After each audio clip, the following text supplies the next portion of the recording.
Spaziergänger, Kinder, ältere Leute und auch Studenten nutzen ihn gerne. Nun herrscht eine angenehme Atmosphäre. Heute gilt der Blattspitz als beliebter Park im Herzen Zürichs.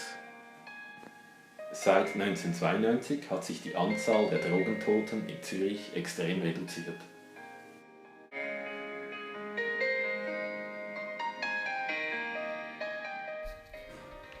Heroin wurde in großen Mengen, meist aus Südamerika, in die Schweiz geschmuggelt. Eindeutig viel weniger Drogentote als noch vor zum Beispiel in den 90er Jahren.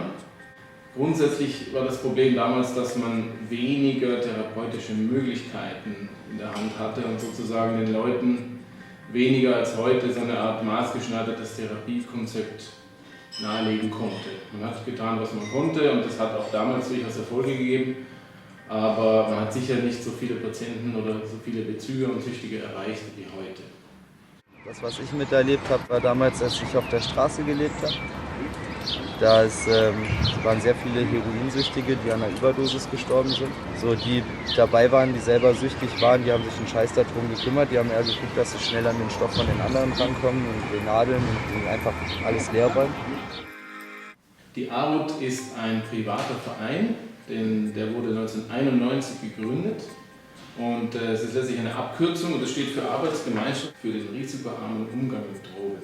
Wir geben ja unter kontrollierten Bedingungen hergestelltes Heroin oder Methadon oder Morphin ab. Sprich, die Behandlung ist letztlich ja vom Staat auch in einer Volksabstimmung zum Beispiel unter anderem im 2008 verankert worden als offizielle Behandlung, als offizielles Behandlungskonzept. Wir machen keinen Unterschied zwischen zum Beispiel einer Abgabe von Heroin oder der Abgabe eines x-beliebigen Medikaments. Also wir sehen die Abgabe von Substitutionsmedikamenten als klinisch erprobte und indizierte Medikation. Leider Gottes tut dieser Staat und diese Gesellschaft hier die guten Dinge, die gefunden worden sind, wie Albert Hofmann, der uns das LSD geschenkt hat. Ja, Albert Hofmann ist einer der größten Männer für mich, weil dieser Mensch, der wird den Weltfrieden auslösen. Wenn die Menschen verstehen, wenn jeder Mensch auf dieser Welt einmal einen LSD-Trip hätte, dann gäbe es keinen Krieg mehr, keine Grenzen mehr und wir hätten keinen Ärger mehr. Ich verspreche. Das ist eine Tatsache. Was ich saugeil finde, dass es sogar einen Scheißladen gibt, wo du hingehen kannst und deine Drogen testen lassen kannst, ohne eine Anzeige zu kriegen. In Zürich gibt es einen Laden, da kannst du mit egal welcher Droge hingehen und du bekommst keine Anzeige. Du kannst es da abgeben, es wird getestet und dir wird gesagt, wie rein das ist oder was drin ist. Zuständig und verantwortlich für die kontrollierte Abgabe der Substitutionsmedikamente. Wir behandeln vornehmlich Suchtpatienten mit Opiatabhängigkeit, sprich Methadon, Morphin oder Heroin, aber auch alle anderen Abhängigkeiten. Das kann sowohl stoffgebunden sein, sprich Kokainabhängigkeit oder andere Substanzen, oder auch die sogenannten nicht stoffgebundenen Süchte, Spielsucht etc. zum Beispiel oder Kaufsucht. Und letztendlich ist es eine Kombination einerseits aus Medikamenten oder aus Abgabe von Substitutionsmedikamenten wie Methadon, Morphin oder Heroin, aber auch in guter klassischer Psychotherapie. Das hat auch damals durchaus Erfolge gegeben, aber man hat sicher nicht so viele Patienten oder so viele Bezüger und Süchtige erreicht wie heute. Die Behandlung in den letzten 25 Jahren hat sich dahingehend verändert, dass es erfreulicherweise die Schwelle niedriger geworden ist, sprich man erreicht viel mehr Süchtige oder viel mehr Abhängige. Umgekehrt kommen viel mehr Abhängige und Süchtige in Behandlung, indem man den Heroinabhängigen Heroin abgibt. In der Substitution oder eben Morphin oder Methadon bringen wir die Leute ja dazu, dass sie nicht mehr sich illegal den Stoff verschaffen müssen und somit auch keine Beschaffungskriminalität haben und sich auch zum Beispiel nicht infizieren mit schmutzigen Daten und so weiter. Das sieht man allein schon, wenn man so die Bilder vom Blattspitz im Kopf hat, von 1993. Heute ist das Problem in dem Sinne nicht mehr sichtbar.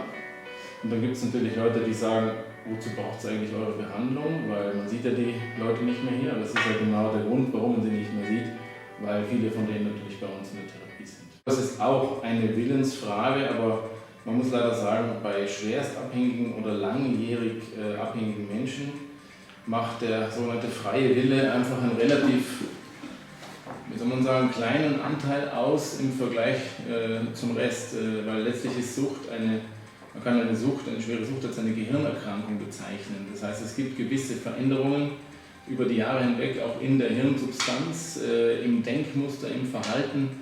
Und das führt letztlich dazu, dass der freie Wille allein schon lange nicht mehr alleine ausreicht. Das ist letztlich auch eine Frage von Motivation. Also wie motiviert bin ich, mein Verhalten zu ändern? Soweit wie ich das jetzt verstanden habe, war es in Zürich doch so, dass sogar Leute einfach angefixt wurden. Das heißt, wer beim Blattspitz über eine Brücke gelaufen ist, hatte dann halt mal eine Nadel im Arm. Und ich kann mir das eigentlich auch nur dadurch vorstellen, dass es so gekommen ist, dass diese Droge hier in die Stadt geworfen worden ist, einfach in Massen. Und da die Leute, die abhängig sind, ja irgendwie Geld verdienen müssen, um das sich zu leisten, einfach das dadurch auch weiterverkauft haben. Und weil sie nicht genug Käufer gefunden haben, die Leute angefixt haben. Dadurch ist diese Masse entstanden, dieser Brennpunkt, wo alle dann gehört haben, okay, ich nehme die und die Droge, die bekomme ich da, ich kann da hingehen. Es gab in den Mitte 90er und dann in den 2000er Jahren doch einen regen Zuspruch, weil das Problem so offensichtlich war, oder die offene Drogenszene. Jetzt, wo die offene Drogenszene nicht mehr in dem Sinn da ist, spüre ich schon, dass in die Bevölkerung, dass es doch wieder in die Richtung kippt, ja, wozu braucht es diese Programme eigentlich, weil man sieht es ja nicht mehr. Also es ist irgendwo so eine verkehrte Logik irgendwo im Gang. Was die Leute nicht sehen, das scheint es nicht zu geben, oder das wird so ausgeblendet. Und jemand, der süchtig ist, den sollte man genauso ernst nehmen und behandeln wie einen Depressiven, dem man zum Beispiel auch nicht sagt, du darfst erst wiederkommen, wenn du nicht mehr depressiv bist. Das wäre ja ein Skandal. Es wird eigentlich kein Suchtpatient einfach sozusagen süchtig, sondern die meisten haben einen Grund, haben eine psychiatrische Erkrankung, ein ADHS, eine schwere Depression, eine schwere Kindheit, Traumatisierungen. Und erst durch diese ganzen psychischen Narben ist man sozusagen erst empfindlich dafür, dass man eine Sucht entwickelt. Seit 1992 hat sich die Anzahl der Drogentoten auf 1/3 reduziert.